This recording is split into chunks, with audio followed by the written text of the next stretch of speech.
Olá! A febre é um sinal de alerta de que algo está errado com o nosso corpo. Para saber um pouco mais sobre mitos e verdades sobre a febre, está comigo nos estúdios do programa Saúde para Você, a pediatra Daniela Calais. É só um minutinho que já a gente está de volta. Não saia daí!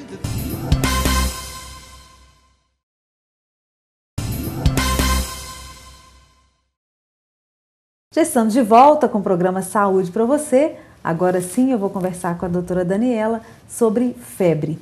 Olá, doutora, seja bem-vinda aí aos nossos estúdios. Mais uma vez, eu que agradeço o convite. Doutora Daniela, fala pra gente quais os tipos de febre? Bom, de uma maneira geral, né, a gente tem aquela febre que é uma febre, a gente chama de intermitente, né?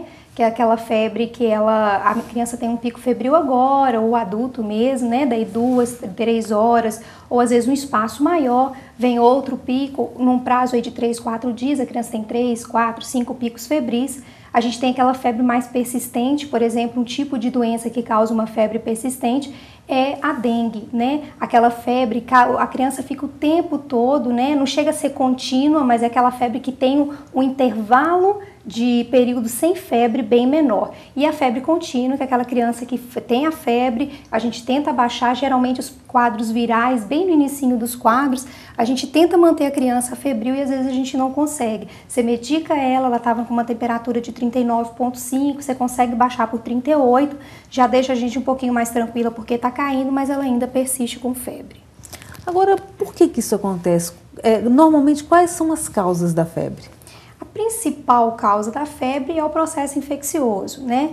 Por que a febre ela acontece? Quando a nossa célula, ela por algum tipo de agressão, um processo inflamatório ou um processo infeccioso, uma célula nossa se rompe e ali vai liberar todo um mecanismo para produzir uma certa substância que a gente chama de pirógeno endógeno, que vai atuar no nosso sistema nervoso central, produzindo uma alteração no nosso termostato, elevando então a nossa temperatura corporal. Tá, agora como que a febre se apresenta? Olha, a gente, em questões de temperatura, a gente fala que uma temperatura anormal seria uma temperatura de 37,3, tá? Mas ainda a gente não fala de febre com essa temperatura, a gente fala de febre a partir de 37,8. Dentro do que é literatura médica, a recomendação é a gente tratar quando a criança está dentro do hospital acima de 38,5 e quando ela está dentro de casa a partir de 38. Mas de uma maneira geral, o que a gente recomenda é aquela temperatura, ficar alerta, porque a gente já considera febre aquela temperatura de 37,8. Agora, Daniela, toda febre é sinal de inflamação ou infecção? Existe um tipo específico de febre, né, que é uma outra doença, que é a hipertermia maligna, que não é um processo inflamatório nem é um processo infeccioso. De uma maneira geral, no que é mais comum, né, no nosso meio, geralmente essa febre está associada com algum processo infeccioso, algum processo inflamatório. Agora, Daniela, quando que a gente precisa se preocupar com um quadro febril? O quadro febril, ele é um sinal de alerta, né? Então, assim, sempre é chamativo, tem que chamar a atenção, né? A gente chama bem atenção com relação à febre, porque geralmente nos quadros virais, a criança ela tem a febre, né? Durante aquele período ela fica muito prostradinha, bem moadinha. Quando a febre passa, é feita a medicação e a febre passa, a criança fica bem, como se nada tivesse acontecendo, brinca, corre, como se nada tivesse acontecendo. Agora, aquela febre que vem e o menino fica prostrado o tempo inteiro, mesmo sem febre, você vê a temperatura, está abaixo de 37,8, a criança está moadinha, prostradinha, geralmente tem uma associação com o quadro bacteriano. Isso deve chamar um pouquinho mais de atenção. Uma coisa que eu sempre alerto as mães, porque tem muita mãe que preocupa, meu menino deu 40 graus de febre, é uma infecção bacteriana, e às vezes o quadro viral pode dar essa temperatura alta. Então, às vezes a criança faz 40 graus, 39,5, mesmo com os quadros virais. A característica principal estaria embasada mais nessa associação com o quadro clínico geral da criança. Daniela, uma febre, né, inexplicável, por exemplo, é motivo de preocupação maior em crianças maiores e bebês?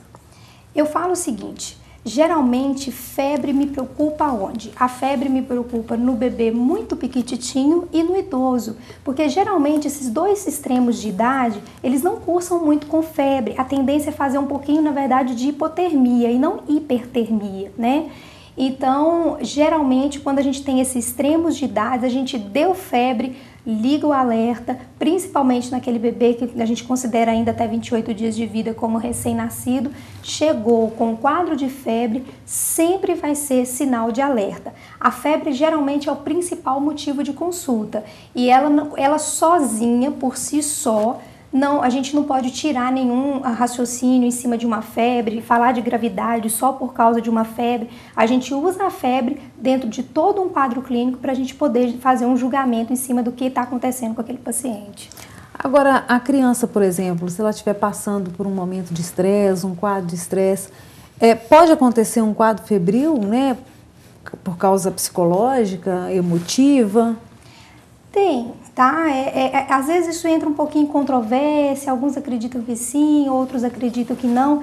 Na prática clínica a gente costuma ver sim, tá? Aquelas crianças que apresentam com um quadro febril, após, a mãe foi trabalhar, a mãe estava de licença maternidade, está em casa, ou a mãe não estava trabalhando há um certo tempo, a criança criou aquele vínculo e do nada ela surge com uma temperatura um pouquinho mais elevada. Então existe sim, na prática, essa questão sim. Quais as consequências de uma febre, por exemplo? Bom, em termos de consequência, a gente pode trazer, existem casos de dano cerebral, né? Se é no caso da hipertermia maligna, que não seria um processo infeccioso, é um outro tipo de doença, pode levar a dano cerebral. Então, geralmente quem está num quadro febril tem um aumento do seu metabolismo. Então, assim, a febre em si nos preocupa muito e principalmente na criança menor de 5 anos por conta das associações com as crises convulsivas. Nós vamos para um pequeno intervalo. Saúde para você, volta já!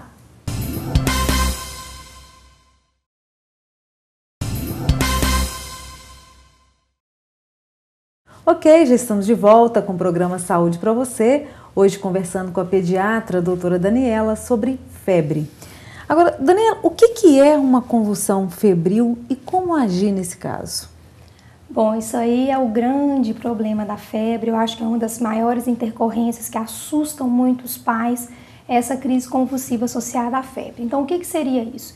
É um episódio de convulsão, né? Aqueles tremores, aquele quadro típico de crise convulsiva, que a criança, geralmente a partir dos 3 meses até os 5 anos, pode ter na vigência de febre.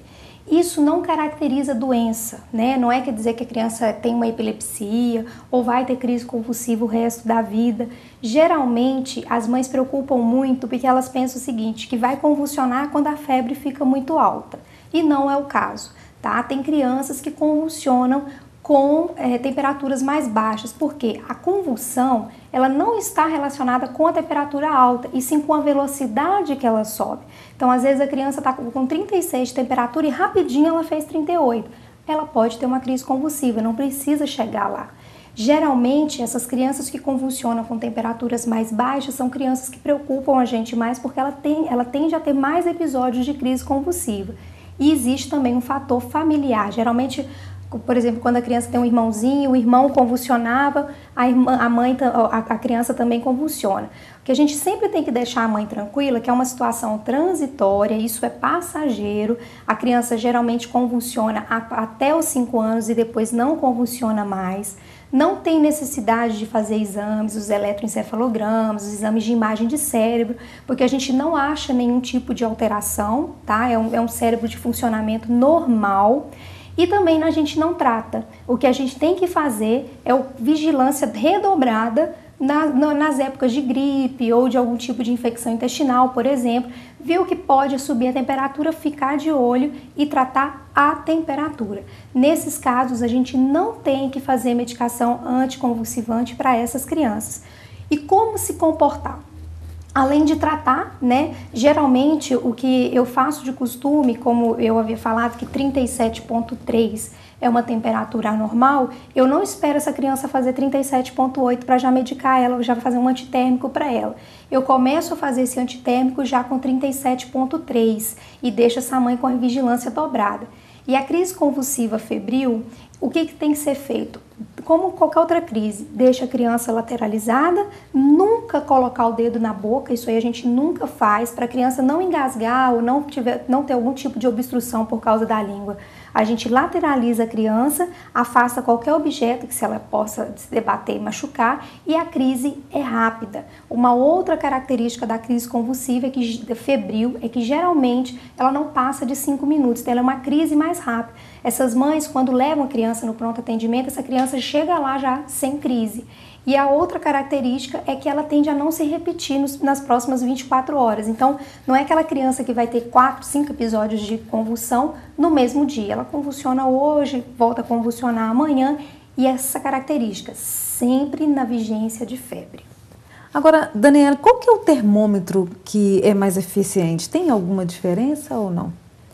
Olha só, é que essa questão de termômetro, na verdade, seria a localização onde aferir essa temperatura. Uma temperatura mais fiel, mais fidedigna seria a retal. Mas é muito complicado você ficar fazendo temperatura retal de criança, de adulto, o que seja. Então, assim, depende do tipo de termômetro que a gente vai usar, não que um seja superior ao outro, mas o tipo de termômetro e o tempo de aferição.